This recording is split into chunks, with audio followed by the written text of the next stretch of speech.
సత్యవతి, సత్యవతికి దెయ్యం పట్టింది శరపాడు అని. వాళ్ళకి అనంతపాలెం, నందిగా పక్క అనంతపాలెం బంధువులు ఉన్నారు. నెమలో వాళ్ళ బంధువులు ఉన్నారు. అక్కడ తీసుకొచ్చారు.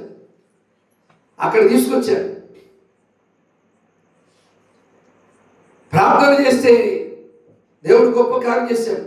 పాప పాస్టర్ గారు ఇసాక్ గారు, మదా ఇసాక్ ఆయన పాటలు పాడుతుంటుంటే ఆయన అడ్లగొట్టింది, దొల్లగొట్టింది, రకరకాల కీడు చేసేసిందట. ఇక నాకు ఫోన్ చేస్తున్నారు, అయ్యారు మీరు రావాలి వస్తున్నానయ్యా. నా బండి శబ్దం విని కొప్పుకూలిపోయిందంతే. అయ్యగారి బండి వచ్చిందన్నారు, ఇల్లు కొప్పుకూలింది. నేనేదైనా కాళ్ళ మీద పడది, దొరుకుతుంది. ప్రేయర్ రాసి శిలుగుర్తు వేసి ప్రార్థన చేశాం. దేవుడు ఆమెలో చీకటి తొలగించాడు, ఆమెలో బలయం తొలగించాడు, ఆమెలో అస్వస్థత తొలగించాడు, ఆమెను బాగు చేశాడు, ఆమెకు మేలు చేశాడు. ఎలా? ప్రార్థన ద్వారా ఆత్మకార్యములను దేవుడు జరిగిస్తాడు. అంటే సేవకుడికి దేవుడు వరాలను ఇస్తాడు, దర్శన వరాలను ఇస్తాడు, ప్రవచన వరాలను ఇస్తాడు, వివేచన వరాలను ఇస్తాడు, స్వస్థత వరాలను ఇస్తాడు. ఇలా చెప్పుకుపోతే కొన్ని వరాలు ఉన్నాయి. దేవుడు కుదరదా? దేవుడు ఆత్మకార్యం జరిగింపజేస్తాడు. కాబట్టి దైవజనుడి దగ్గరికి వచ్చి మీరు ఎప్పుడైతే ప్రార్థన చేయించుకుంటారో ఆ విశ్వాస సహితమైన ప్రార్థన ఆ రోగిని స్వస్థపరుస్తుంది. మా జమ్మవారపాడ వీలుపాడు మండలం అవురులో మంగళపూడి ప్రభుదాస్ అని ఒక ఆయన ఉన్నాడు. వాళ్ళ ఇంట్లో అప్పుడు పూరుగుడుసు, వాళ్ళ ఇంట్లో చీకటి ఉండుట దేవుడు నాకు దర్శనం చూపించాడు. అది దర్శనం అంటారు. దర్శనం చూపించాడు. తెల్లారి నేను వెళ్ళాను.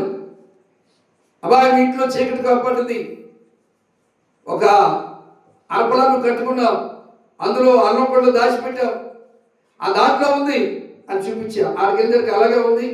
అక్కడ ఆ పూరుగుడుసులో మా ఇంట్లో చీకటి ఏంటంటే గారు అన్నాడు. ప్రార్థన పెట్టుకోలే. ఒకరోజు అతను ఆ ఇంట్లో మచ్చ వేసుకుని పడుకుంటే అదే నెట్లాడిపోయిన పెద్ద దాసుపం పగవిప్పి ఆడుతుందట. ఇక అది చూసి పిత్రపోయాడు. రెండోది అప్పుడైనా ప్రార్థన పెట్టుకోలే.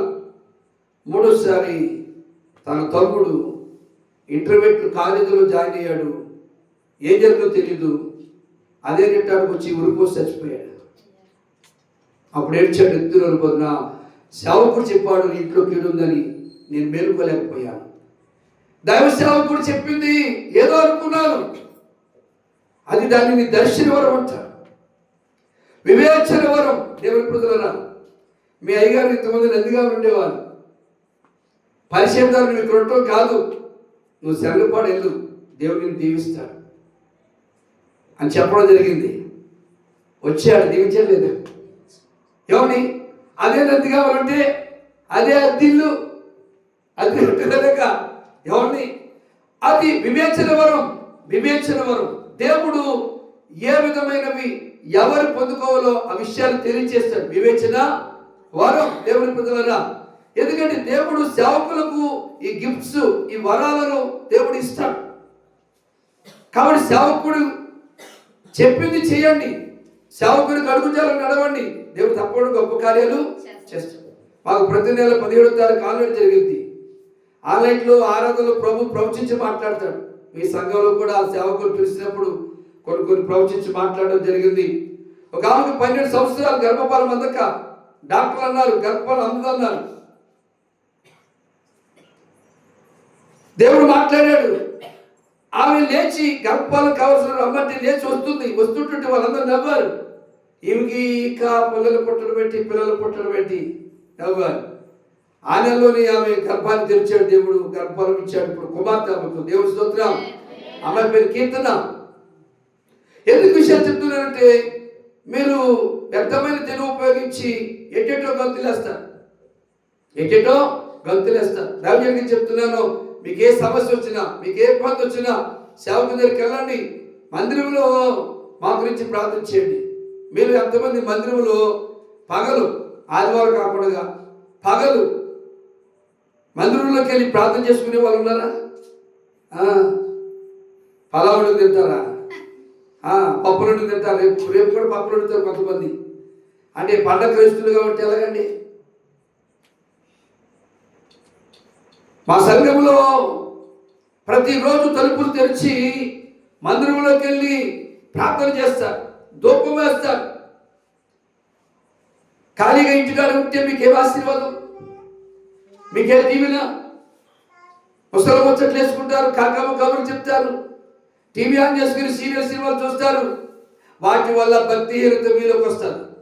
ఈ భక్తిహీనత మీలోకి వచ్చిన తర్వాత మీకు జరిగేది కీడు, మీకు జరిగేది నష్టం, మీకు జరిగేది దేవుని ప్రజలుగా బలహీనతలే. కాబట్టి భక్తిహీనత తొలగిపోవాలంటే నువ్వు దేవుని సన్నిధికి వచ్చి ప్రార్థన చేయాలి, ప్రార్థన చేయాలి. దేవుడు సేవకులకు స్వస్థత వరం ఇస్తాడు.